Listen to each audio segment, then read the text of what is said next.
I want to talk to you guys today about something that I've never spoken about, but it's really, really important, and it's concerning what's happening in Israel. And it has to do with the Supreme Court. And as you guys know, in Israel, there is no, it's interesting because there is no formal constitution, but for some reason, we have a Supreme Court, and that Supreme Court wields kind of a crazy amount of power. But so I'm just finishing up my, I guess, like late lunch or early dinner. I don't know what this is. Or pre-dinner snack here. They wield a lot of power, and so this week, the Supreme Court of Israel has been tasked with basically deciding whether or not the coalition, the emergency coalition that Bibi and Gantz put together, if Bibi is even allowed to put it together. Why? Because Bibi is under indictment, right? Or at least that's the reason given by some people, by lawyers, by people who petitioned the court, with this case. And so the court basically has until this Thursday, I think 3 days from now, to decide whether or not he could do this. If they don't, or rather, if they say he can't, then the task of forming a government goes to a person that is going to be chosen by the Knesset members, and it's very possible that it won't be Bibi. If they don't decide anything, then we're just going to let this time elapse, and we will go to a fourth election, which, as some people predict, Bibi would win in a landslide. But the question is, ladies and gentlemen, do we have the money for a fourth election? Do we have the koach, the energy or the strength for a fourth election? I don't know.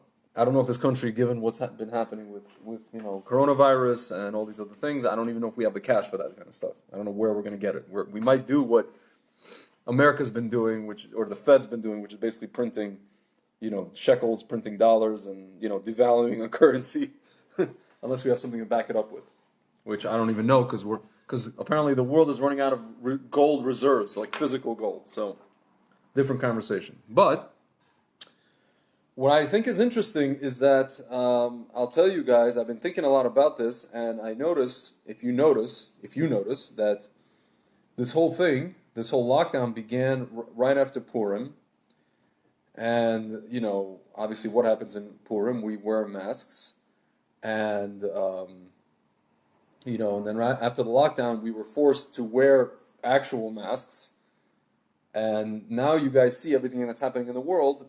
All the masks, so to speak, are coming off. All the stuff is being revealed. All the truth is being revealed. You see with the Flynn case, you see like everybody's being investigated. All the stuff's coming out now. It's going right down to like sports, where I'm watching this Netflix series called The Last Dance. It's about the Chicago Bulls of the '90s, and you're seeing like unprecedented footage about like stuff you would never hear.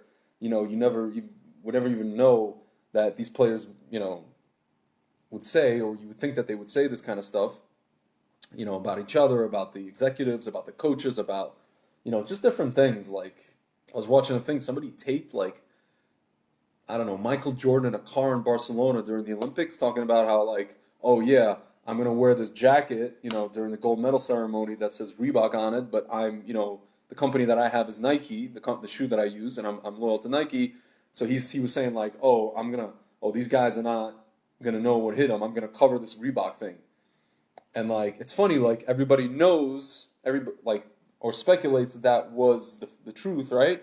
But you never really know until you hear it from the horse's mouth. So like now you hear that from the horse's mouth, and it's just like the mask's coming off, right? So what I think is interesting with the Supreme Court with Israel is that most people don't realize is that the person or the lawyer that brought this petition to the court, her name is, I will get her name in a second. But she was, 10 years ago, basically the lawyer who took down the president of Israel at that time, Moshe Katsav, who was accused of rape.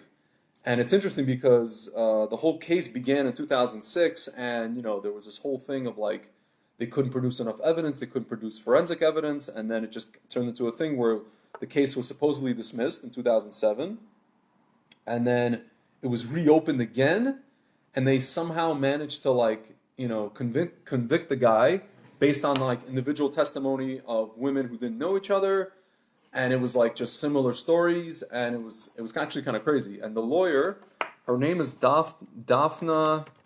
Just one second. Daphna Holtz Lechner. She is a lawyer in Ramat HaSharon in the Tel Aviv area, and she's actually, if you click on, like, the first thing that comes up on what's it called, on Google, is actually Meretz's website, the website of the Meretz party, and she's one of the legal consultants that they use. She's basically a Meretz paid lawyer, right? So she was like basically one of the main people responsible for taking down Moshe Katsav, and he ended up serving 7 years in prison. And now she's bringing this petition against Bibi and the coalition to court, basically claiming that, he's an indicted prime minister, and this is, the moral case, so to speak, why he cannot form a coalition, why he shouldn't form a coalition and run the government while under indictment, while under, he's going to have a court case in a couple of weeks, in 3 weeks.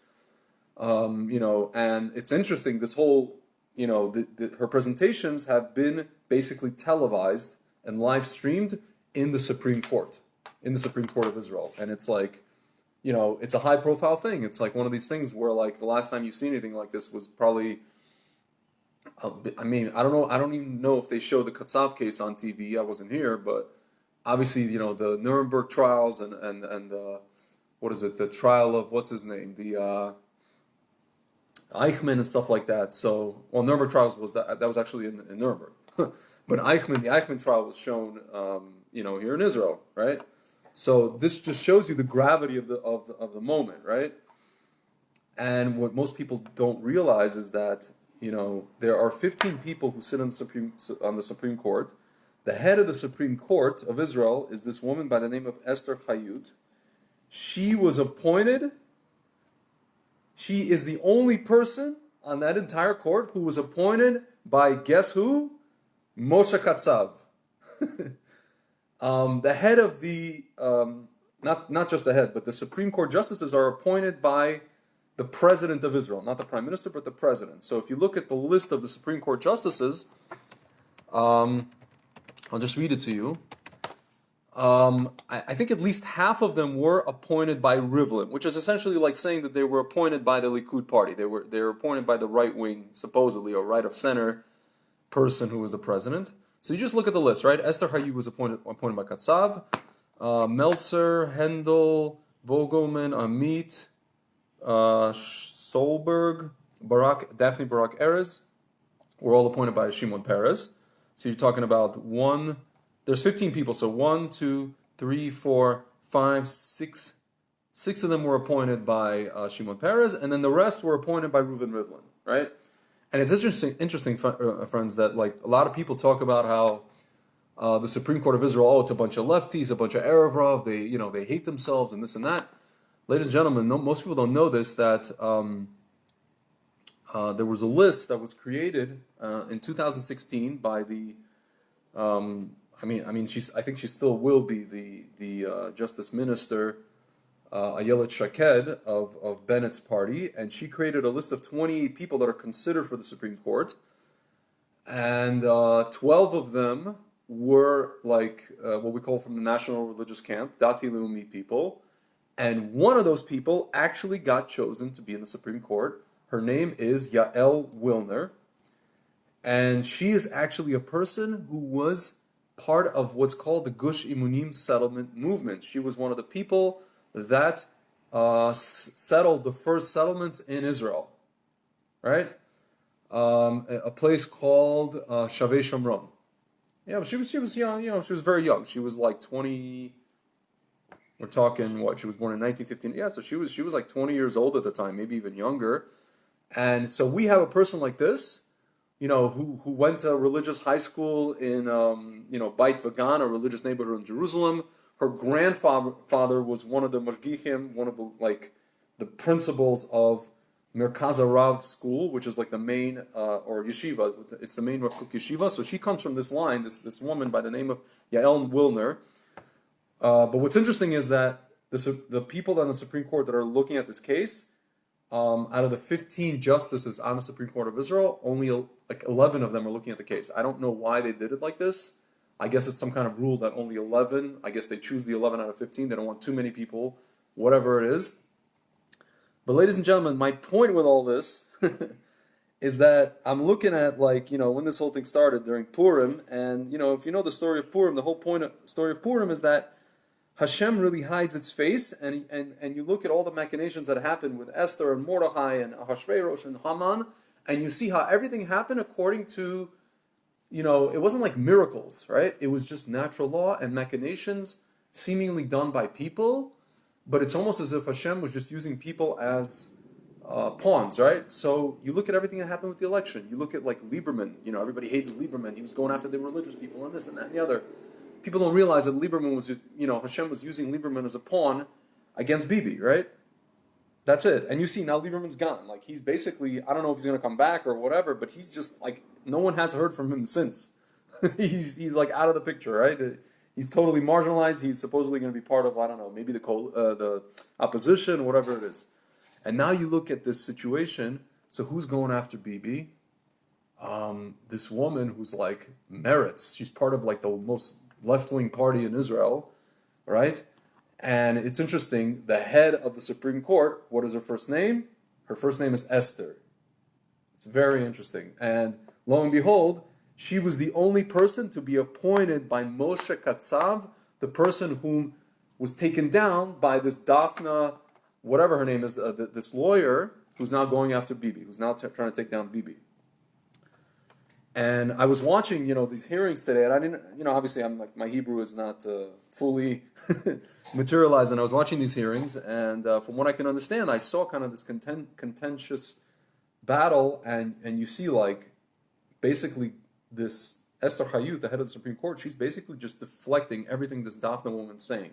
And almost it seems to me like she has it out for this woman, because she basically took down her, her boss, the person that like really gave her a career, right? Gave this Esther Hayut, the head of the Supreme Court, career. But it's interesting. It just goes to show that like everything comes full circle, and Hashem can use anybody He wants. He could use a person like Lieberman.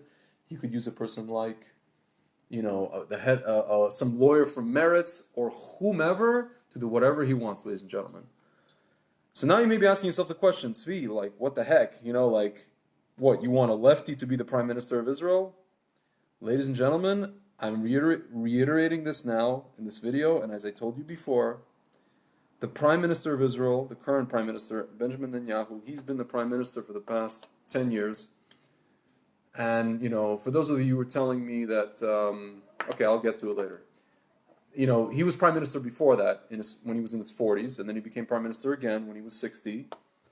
And he's been a fantastic foreign minister, right? In the capacity of being a foreign minister, he's been fantastic. In the capacity of dealing with everything external and like international powers and geopolitical powers, he's been fantastic.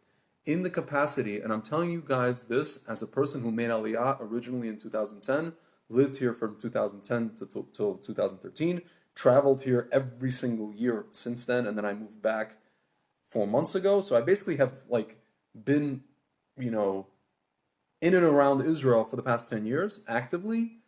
I can tell you that there are a lot of things that have changed, but there are a lot of things, fundamental things in the society in Israel that he had a tremendous opportunity to change, and he hasn't lifted a finger to do it.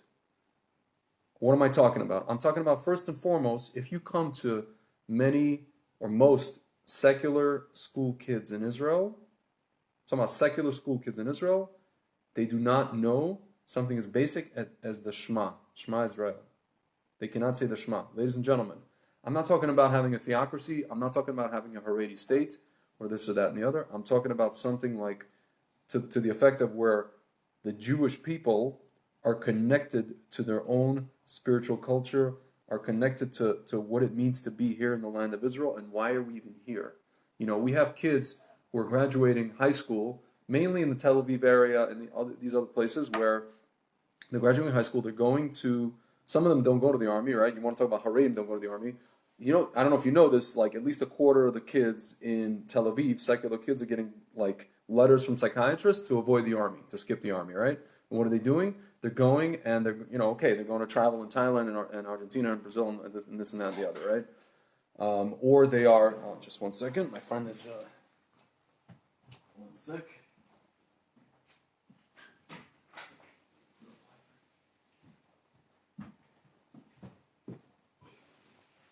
Or these kids are, these kids after the army, they're just going and they're taking off, they're getting their citizenship through their grandparents, and they're going to Berlin, because why? Because it's so cool, because of I don't know, some club called Berghain and cheap apartments and whatever it is.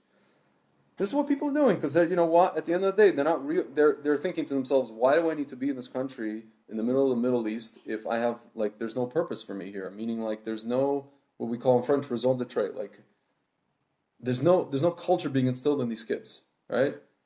So now you have a prime minister. He's been here for 10 years. He hasn't lifted a finger to do any of this stuff. Yeah, his one of his sons he does the what is it the Tanakh contest, and he wins the Tanakh contest every year, and he learns the Bible, and Bibi also knows the Bible and all that kind of stuff. But it's like, what good is any of this if you're not sharing it with society? If you're not, implementing certain policies in society to take Israel to the like what my friend calls the next stage of Jewish history. We're standing in neutral. We've been essentially in neutral since I would say 1967, right? We took back our land, and then we just have this ambiguity where the world thinks we're like occupiers, or we deserve half the land, or we should give up this and give up that, and we have the two-state solution, and then Oslo and this and that, and we're just like, what are we doing? The same people who like founded, or helped founded settlements, built settlements after, in the 70s and 80s, talking about like Peres and Rabin, are the same people who made Oslo. They took it, they put it into the world and they took it out, right? Ladies and gentlemen, so the question is, what are we doing? What has our prime minister been doing for the last 10 years to propagate the next stages of Jewish history?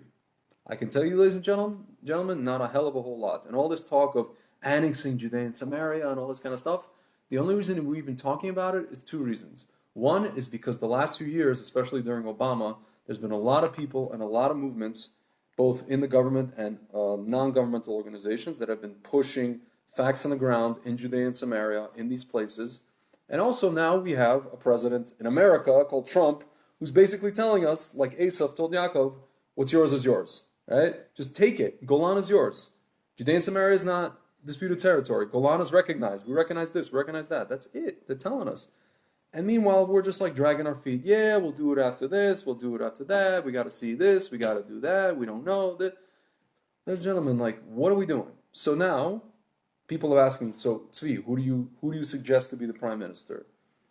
If you really want to know, there's a person out there. His name is Gideon Sar. He is, for those of you who are saying he's not experienced enough, or he's not old enough, first of all, he's in his mid-50s. He's about 55, 56 years old. The guy was the Minister of Interior. He was the Minister of Education, which is what I'll get to. He's been in politics, I think, for about 20 years, ladies and gentlemen. He's not a spring chicken. He's not a newbie, as we say. He's been there for a while, and it looks to me, the way he speaks, the way he carries himself, that he is ready, right? And there's a few people both in the Likud party and in the parties that like Blue and White and Yesh Atid and Telem, all these other parties, and Derek Eretz, those two guys that have basically expressed, and even Lieberman, that they would sit with him in a coalition. And there are people who would sit with him in a coalition who actually would not sit with Bibi in a coalition because it's personal. Ladies and gentlemen, if you're asking yourselves why did we have 3 elections and we're threatening to go to a 4th one, it's precisely this reason. It's got nothing to do with lefties. It has to do with Bibi and the fact that they just don't like him personally. Okay, ladies and gentlemen, that's really all this is. So now we have a situation where what I just described to you, where we're basically trying to take our country, our society to something else, something that resembles Jewish, right, as opposed to just Israeli and secular Zionism, which is essentially dead. As my friend was watching, Yuval Cohen would say, we're in a post-Zionist reality. That's what we're living in. We're in a post-Zionist reality.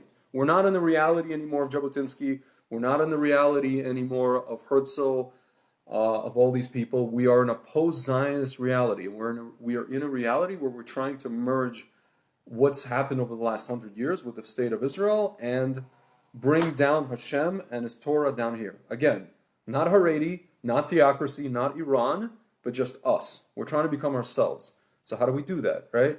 So one thing we can do is say, I don't know, just an idea. Take Israeli school kids, secular kids in Tel Aviv on trips to places like, I don't know, Shiloh, or Har Grizim, or Beit El, or Hebron, right? Instead of like making news reports about Hebron and how like the people who live in Hebron are evil and bad, the Jews, and how it's a war zone and how it's this and how it's that. Ladies and gentlemen, like this is the cradle of our civilization.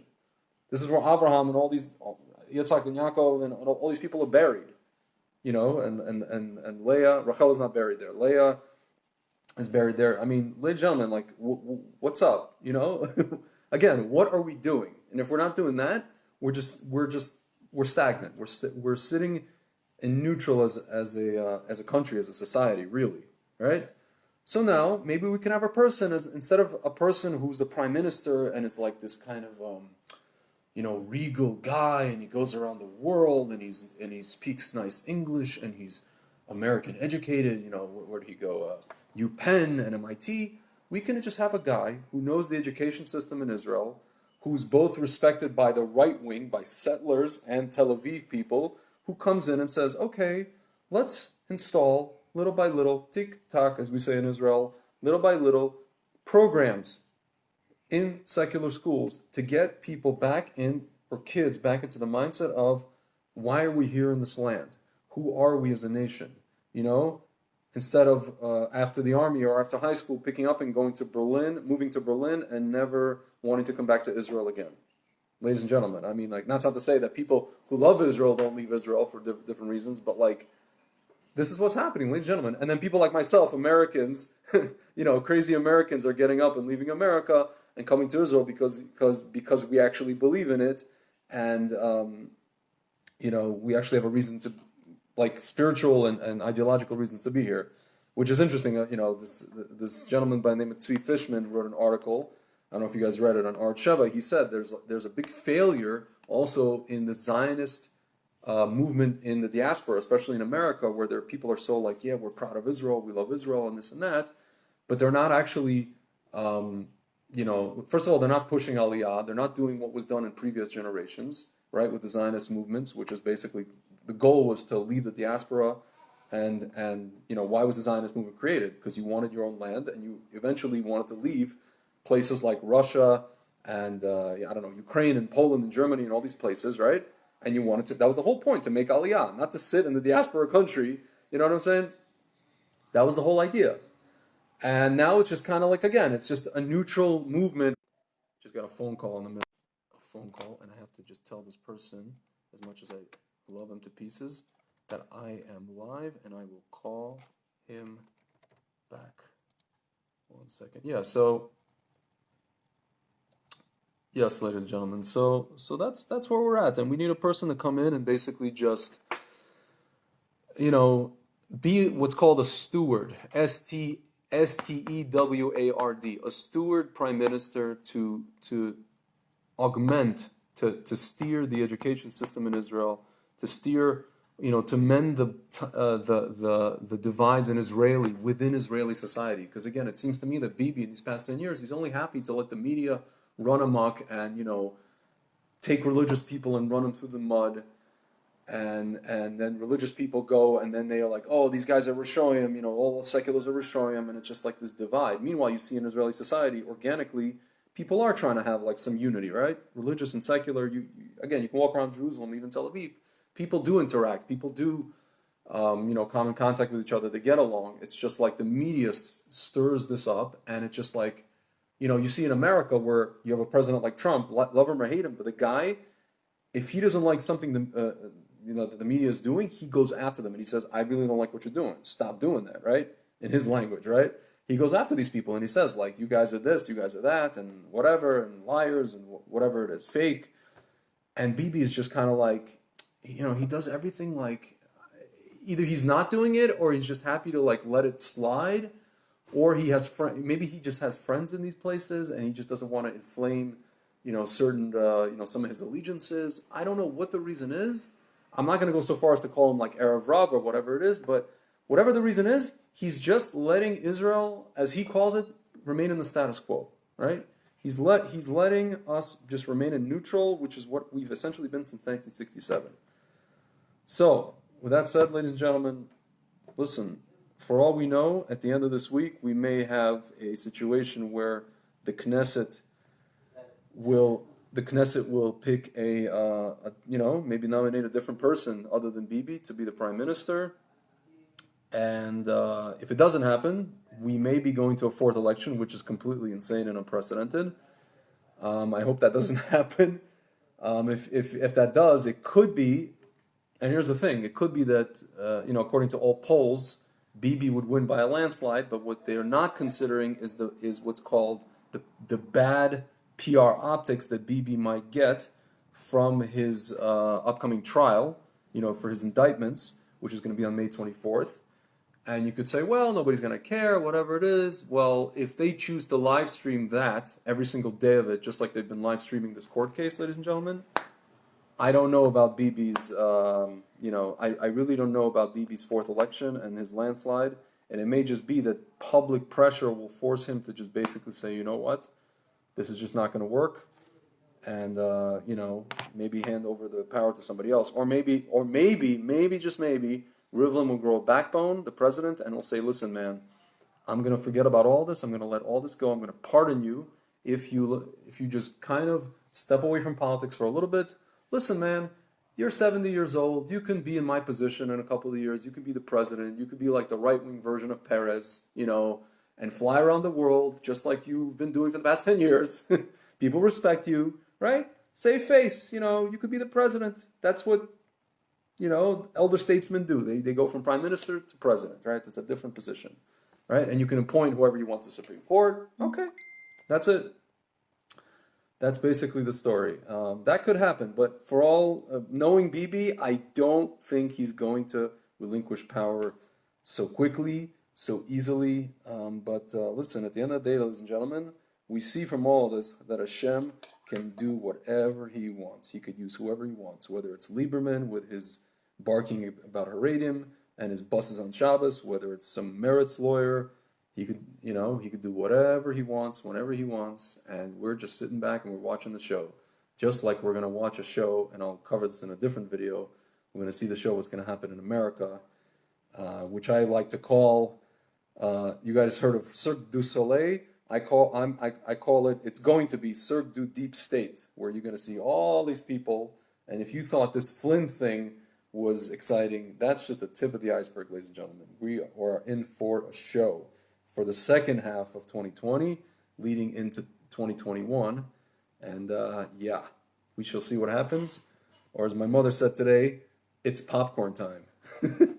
All right, friends, I'll talk to you soon.